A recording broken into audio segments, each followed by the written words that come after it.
Hey, what's up, everybody? Training camp day one in the books. This is your daily training camp briefing. Phil Perry, Tom Curran. Players are out there in just T-shirts, shorts, and helmets. It's more of an extension of OTAs. What did you observe, Phil, coming out of the chutes with the quarterbacks? Yeah, I thought it was really interesting the way they started practice, Tom.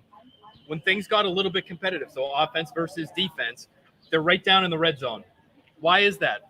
They were the worst red zone offense in the entire NFL last year, so a good place to start, a good place to have your focus. They also had two tight ends, Tom, on the field throughout practice, whether it was 7-on-7, 11-on-11. So this is where your focus is. It's not the most competitive stuff right now, but you can tell what they are working on and what they are most focused on. 12 personnel down in the red zone, trying to be more efficient. I think it was mixed results for the offense. One of those days clearly where you come away saying the defense clearly ahead of the offense is obviously early in camp. And I think that's going to happen a lot with timing until the offense gets its strides down. And it will probably even get worse at the start of next week when the pads come on and it's competitive. Guys have to understand how to get off, and the timing of everything is going to be very important. What we saw in terms of a vibe, upbeat. We saw the offense last year on these first couple of days. They were through the roof in terms of enthusiasm. We saw a little bit of that again today. Devontae Parker, Juju Smith-Schuster, both expressive in early drills, individual drills, which took up about the first hour with special teams, calisthenics, and individual drills. And then we saw Hunter Henry after a red zone catch from Mac Jones gesturing to the crowd. But overall, what was the rep split that you saw between Mac and Zappy for all those people still wandering around wondering if there's a quarterback competition? Yeah, I would say no. If you're just looking at the reps are pretty even across the board. That includes Trace McSorley, the number 3 quarterback on the roster right now. So, 7-on-7 red zone, every quarterback got 3 reps. Then they go to 11-on-11. Every quarterback gets 4 reps. But when it came to the regulars offensively, so Mike Gesicki, Hunter Henry, Juju Smith-Schuster, Kendrick Bourne, Devontae Parker, those players, Ramondre Stevenson, all with Mac Jones, none of them really, as far as I could tell, working with Bailey Zappi. He got the Anthony Ferksers and the Pop Douglases of the world for his reps. So there was a clear first group today. When we look at attendance, Trent Brown was out there, and you know what? He looked really good in the practice-ending sprints. Mac Jones also looked good. Phil pointed out he and Zappy were trying their damnedest to lead the sprints, but Trent Brown looked good. Lawrence Guy is out there, as we mentioned. Parker and Juju are out there. Just a few guys. Most prominently, Calvin Anderson, a free agent tackle brought in. He was unavailable. He's got a non-football illness. Late arriving crowd, according to Stacey James, Patriots VP of Media Relations, but a good crowd on hand. It's not smoking hot. It wasn't that bad. So, additionally, what else are we missing here? I just want to mention a couple things about the defense because I thought the defense played really, really well. We'll hit on Ty Montgomery, but the first play of 11-on-11s, again, down in the red zone. Every competitive snap was down in the red zone today.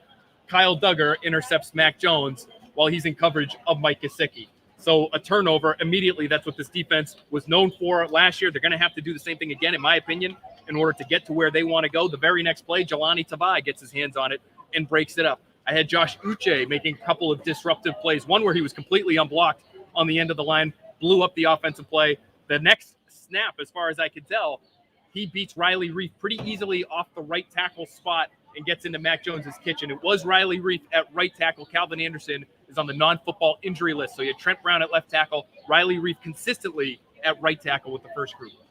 I thought that Ty Montgomery, as he did last year in camp and in preseason and into the first regular season game, made an impact. He is unique to this team in that he is a carryover from the James White, the Kevin Falk, the Danny Woodhead, even less so, but Shane Vereen type. He is a change-up back, a true pass-catching back. And because he has wide receiver experience, having started there with the Green Bay Packers, he's got a real good feel for it. I just hope the guy can stay healthy. I think he had like 4 touchdowns. Again, these are check downs.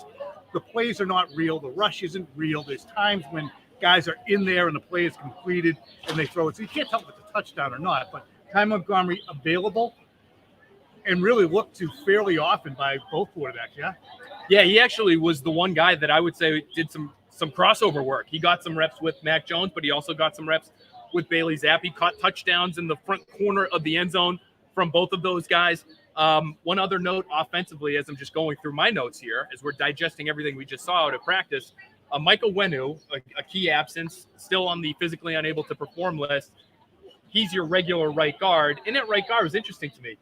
After they drafted 3 linemen who all could play on the interior in this past draft, it was Bill Murray out of William & Mary, former defensive lineman who's been on the practice squad the last couple of years, who was out there and with the ones right next to David Andrews consistently at that right guard spot between Riley Reif and David Andrews. I found that interesting. A couple other guys to note. I thought Christian Barmore had some really good and standout plays in the interior. Again, looked like he was present for a sack. He had a tip on. Was that McSorley had the tip on? Yes, he did have a tip on McSorley rolling out. Yeah, it actually was completed to Pierre Strong, who got work primarily with McSorley today, I would say. But Christian Barmore was disruptive. Corners. Let's hit that last, because that's a focus point for all of us with Jack Jones' situation and Jonathan Jones. We saw more of Jonathan Jones running with the ones. Christian Gonzalez is out there. He is de facto starter at this point, I think. But it was Christian Gonzalez and Jonathan Jones to begin with. Jack Jones ran with the 2s most of the time. Jonathan Jones was out there with the 1s in the slot. He was on Juju Smith-Schuster on occasion. Jack Jones, I did not notice as a regular with the 1s, but I was focused, honestly, more on the offensive side. And so it'd be interesting for us to talk to some people and see how involved he was early with the defense. I saw Marcus Jones in the mix as well. We forget about him, but he's so talented, and they relied on him a lot last year to play some critical spots. He's covered T. Higgins and Devontae Adams at the end of last year, and mixed bag, but for a guy who's his size, pretty impressive in spurts. He had a nice pass breakup in the back of the end zone today on Bailey Zappi, so he was active. He was out there quite a bit as well today. All right, we're going to put a bow on this because we have to get down. We got players who are going to be speaking to us, Mac Jones included.